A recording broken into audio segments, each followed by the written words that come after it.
चमत्कारी परी और इच्छाधारी नागिन से राजकुमार की शादी।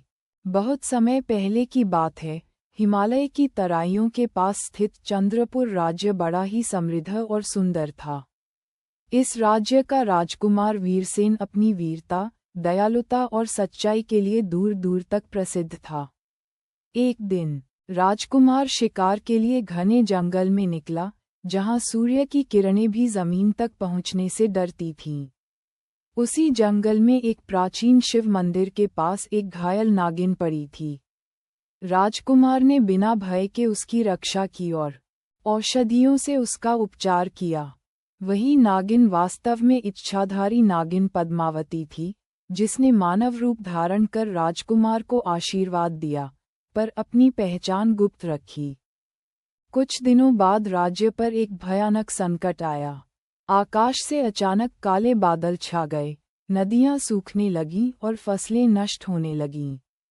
तभी आकाशलोक से एक दिव्य प्रकाश धरती पर उतरा और उसमें से एक सुंदर परी चंद्रिका प्रकट हुई। उसने बताया कि यह सब एक काले तांत्रिक का प्रभाव है, जो नागलोक और मानवलोक दोनों पर अधिकार चाहता है। इस तांत्रिक को हराने के लिए 3 शक्तियों का मिलन आवश्यक था: मानव साहस, नागलोक की शक्ति और आकाशलोक की दिव्यता। राजकुमार वीरसेन ने बिना देर किए इस युद्ध में उतरने का संकल्प लिया। उसी रात पद्मावती अपने असली रूप में प्रकट हुई और बोली कि वह वही नागिन है, जिसकी जान उसने बचाई थी। उधर परी चंद्रिका भी उनके साथ चल पड़ी। तीनों ने मिलकर तांत्रिक की गुफा की ओर प्रस्थान किया, जहां अंधकार इतना गहरा था कि आत्मा भी कांप उठे।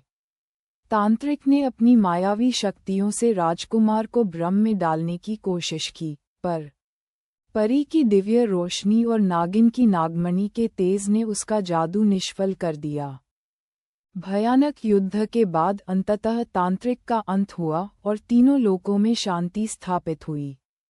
नागलोक की रानी ने पद्मावती को सम्मान दिया, आकाशलोक ने परी चंद्रिका को वापस बुला लिया और जाते जाते उसने राजकुमार को वरदान दिया कि उसका राज्य सदा सुखी रहेगा। पद्मावती ने भी अपनी नागिन शक्ति त्याग कर मानव रूप में राजकुमार से विवाह किया।